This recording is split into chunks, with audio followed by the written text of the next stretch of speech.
Hey everyone, welcome back to my channel. Here at Live Label Free, we talk about all things eating disorder recovery, autism, and mental health. In my last video, I showed my top 10 female autistic traits. You can find it here. And as promised, in today's video, I'm going to be showing my top 10 childhood autistic traits. And this is going to be really interesting, so let's dive right in.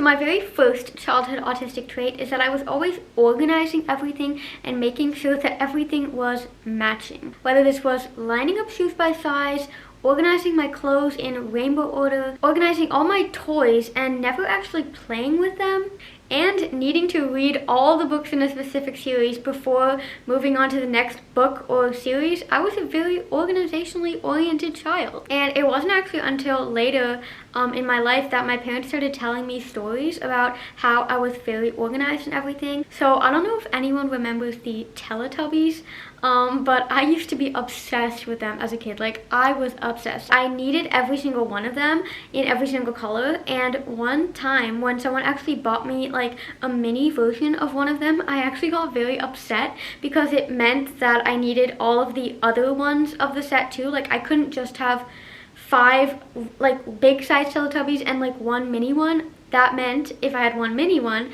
I would need all 5 of them. And my parents also have told me stories about how when people would come to our house for like a party or some sort of potluck or something, I would always force everyone to take off their shoes so I could line them up by like size and color. And when it does come to toys, I would always like set everything up. So I don't know if you guys remember Playmobil, but I would always set up the houses and set up the people and make everyone kind of make it look like it's supposed to look like on the box. And then I would just like be satisfied and just sit there and be like, okay, it's good. Like, I would never actually play with the toys. And I actually didn't realize that I did this as a child until I started reading more about autism last year and learning that organizing toys and not actually playing with them is actually a very common childhood autistic trait. My second autistic trait is actually very closely linked to things needing to be matching and things needing to be organized, but my second autistic trait is very repetitive behavior. I used to be obsessed with The Little Mermaid, and as you can kind of sense from the amount of times I've already said obsessed now, like within the first couple minutes of this video, I was a very obsessive child. Like, if I liked something, I would totally go for that one thing and totally just focus on it, and my whole life would just revolve around that thing. And one of those things was the movie The Little Mermaid. I would watch that movie over and over and over and over again. I remember just my dad telling me stories a couple years ago about how he said, I swear to God, Olivia, I have watched that movie over 200 times because when you were little, you always had to watch that movie. And aside from the movie, when it came to like drawing and artwork, I would only draw 2 things, well, technically 3, but I guess the third one isn't really drawing, but I would only draw symmetrical rainbows and symmetrical castles. So again, this is another trait I've learned that is very common in autistic children, is that we draw things that are very symmetrical. So when I would draw a rainbow, it would just be perfect, like red, orange, yellow, green, blue. Like, it was very organized and calculated and logical for me, and for my logically thinking brain, that just made sense. So the other thing I drew was castles, because again, those were symmetrical. You drew like the little ridges at the top, the towers, the door in the middle. You know, it was all very logical to me. And the third kind of drawing that I did, besides drawing rainbows and castles, was tracing. So again, another very logical kind of way of doing art, because I remember in kindergarten or first grade, one of the two, we were actually told to do some sort of creative drawing assignment, and I honestly don't remember what it was, but the assignment was to create something creative. And I just remember completely refusing to do this assignment because I was like, no, it's either a rainbow or a castle, or I'm gonna trace something. Like, I'm not gonna be creative. I can't do it. And I remember my teachers being like, come on, Olivia, like it's fun, you can do it. But I just completely refused because it was out of my comfort zone. It was unsafe, and that's just something that autistic people have a lot of trouble with, is change and shifting, which actually brings me to my third autistic trait, which is that I had a really difficult time transitioning as a child. And this difficulty with transition, as you can imagine, made being a child in a very typical school system very difficult. Because I mean, you're constantly shifting subjects, whether it's mathematics or reading or art class or drama. Like, it was constantly changing. I feel like you have like 8 different subjects in a day, like as a kid. Like, that was always super hard for me, and I actually did need a lot of like special help at school. So I would go to like special math class to help with my math skills, and I would go to reading and writing class because apparently like I could not write or read. And it's very ironic to me looking back and remembering that those were the 2 subjects I needed special help in, because nowadays math and writing/reading are literally 2 of my strongest suits because they're so logical.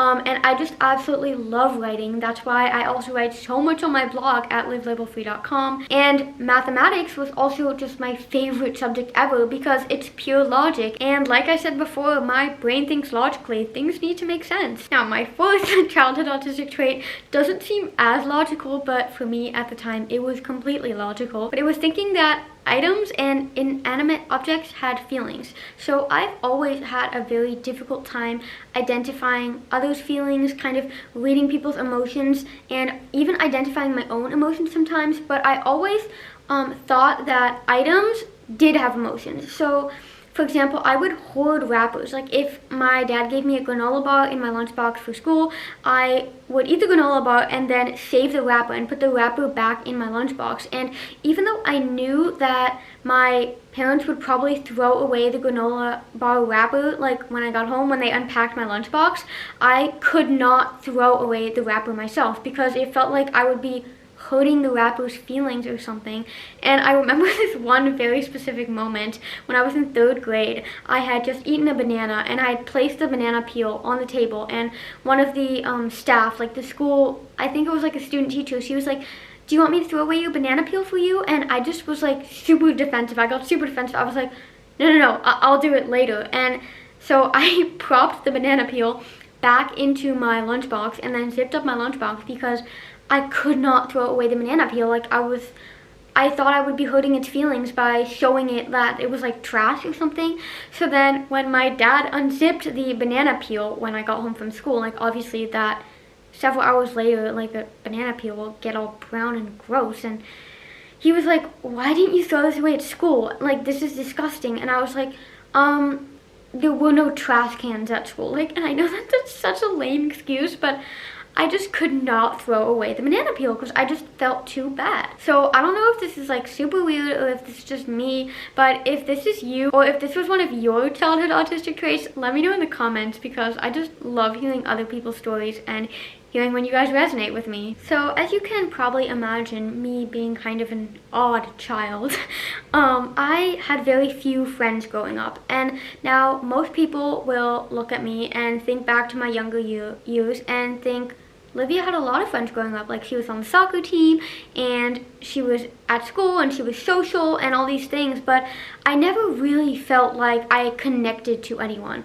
When I was in 5th grade, I actually had one really good friend, and looking back at my childhood as a whole, that was really only the one friend that I really felt like I had some sort of deeper connection with, and we weren't just acquaintances. And I think kind of the root of me not having many friends is that I was just genuinely not interested in things that the other girls were talking about. Like, during recess, they would talk about boys, and they talk about makeup, and they talk about like movies that I wasn't interested in. And so during recess, I would be the only girl who would go outside and go play soccer with the boys, because that's what I wanted to do. I wanted to play soccer, I wanted to move, I wanted to run around, and I felt really cool. Like, I guess you could call me like a tomboy. I think that's also just what made me very unique, is that I didn't really care about being different. I was like, well, this is what I want to do. Like, I don't want to chat about stupid stuff. I just want to play soccer, want to play sports, want to get strong. Now, having very few friends is actually directly related to my 6th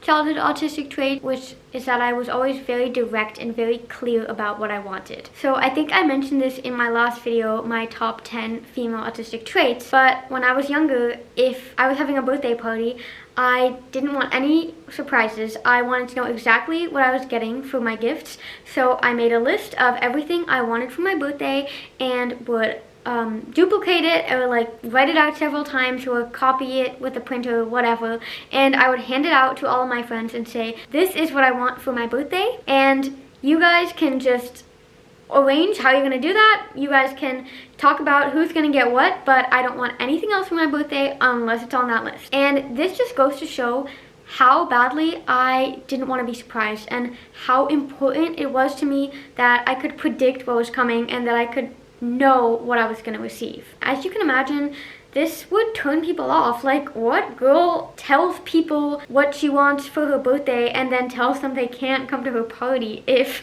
they don't get her that thing? Like, I can totally imagine looking back now that people would be totally turned off, because if someone were to do that now to me, like in the way I did it, kind of that just like coercive way, like I would be turned off too. I also remember that I would always say just kidding when I would say something that I realized later was not well received. I had one really good friend when I was younger, and whenever I would say something to her like, that's stupid, or like, your clothes are ugly, or your drawing is stupid or something, she'd look at me and I'd be like, oh no, I hurt her feelings. I'd get that vibe that my advice was not welcome. So I'd always say, just kidding, like to kind of cover it up. Like, no, I was just kidding. Like, I didn't actually mean that. And I remember after a couple years of being really good friends with this girl, one day she came up to me and she said, Olivia, whenever you say something mean, you always say you're just kidding.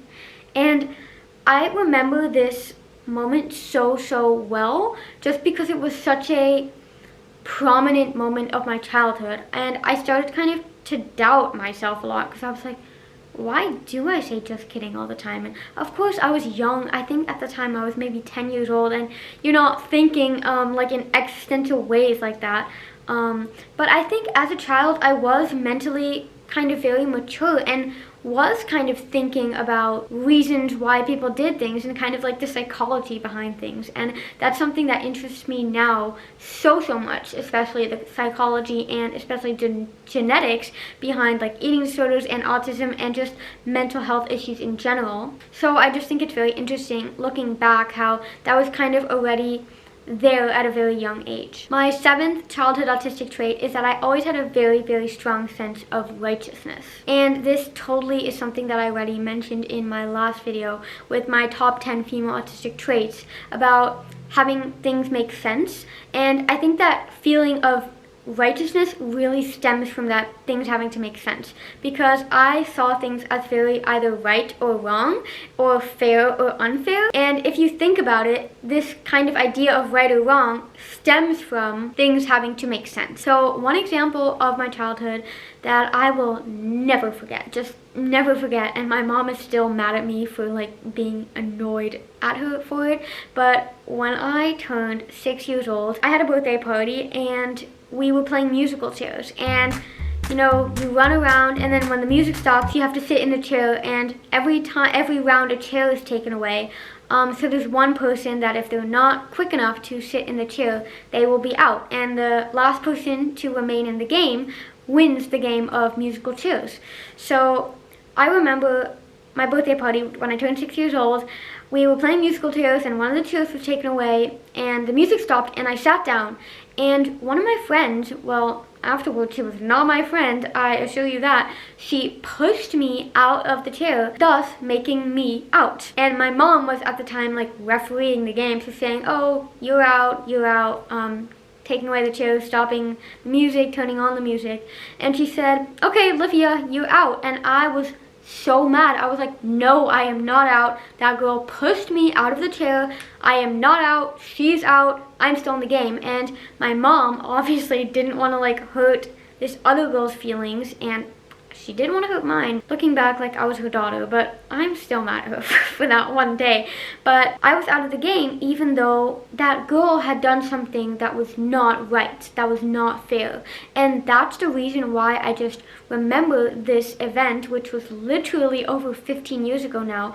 I just remember it like it was yesterday because it was so not right. Now again, I feel like my autistic traits are kind of just stacking on top of each other because my 8th autistic trait is that I had a very hard time following rules. In fact, I just didn't follow rules if I felt they didn't make sense. Now, as you can probably imagine, again, I was that annoying child that just often didn't follow the rules because, let's be honest, as a kid, there are a lot of rules that you think don't make sense. And honestly, I do think that this is something that was kind of supported by my parents because my parents are also really people that don't want to follow the rules if they don't believe them to make sense, because this earth and this world and our society has a lot of rules that don't make sense. And one of the first examples that comes to mind is that when we'd go to a restaurant and we needed like a high chair for my baby sister, we would want the high chair like in the hallway area of the restaurant, and often the waiters or waitresses would not allow it because they'd say it's a fire hazard. I remember just my mom like protesting against them, saying like,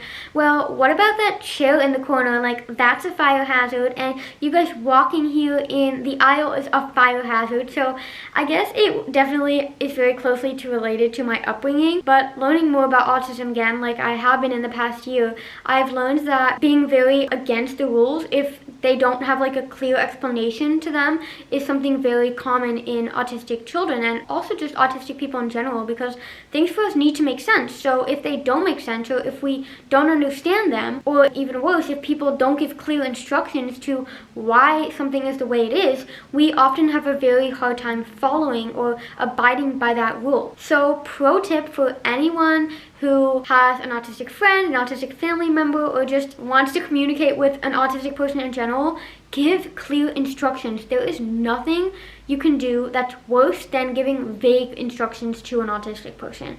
And that is something that I needed as a child growing up, and that is something that I still need now. If you're gonna tell me to give a presentation and just be like, give a presentation about eating disorders, good luck, I will get so overwhelmed because there are 100,000 possibilities that I could think of that could be part of this presentation, and because I can't choose, so I have difficulty choosing, which is something I mentioned in my last autistic video, I will just get so overwhelmed and just really get into this like analysis paralysis state. And I actually do talk about interoception and this idea of analysis paralysis in my blog post, Interoception in Autism and Anorexia. I will link it in the description below. Now, my 9th childhood autistic trait, which I'm sure is very closely related to my development of an eating disorder, which I will definitely be making a video on soon because I know a lot of you guys have requested that and are interested in. But my 9th childhood autistic trait is that I was a very picky eater as a child. For literally 10 years straight, from the age of 0 until the age of 10,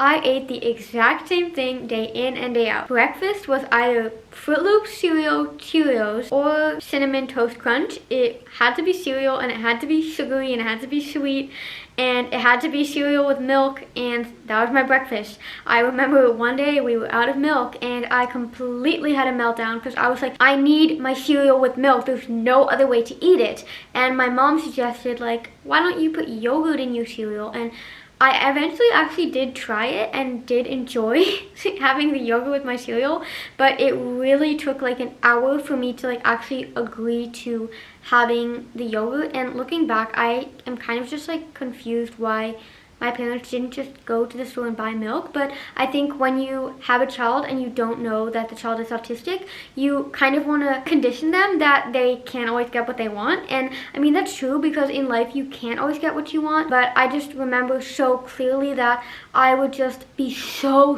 upset if things didn't go the way that I had expected they would go. And for lunch, I would either have a bagel with cream cheese or a peanut butter and jelly sandwich, and it like had to be a specific type of peanut butter, it had to be a specific type of jelly, it had to be a specific type of bread.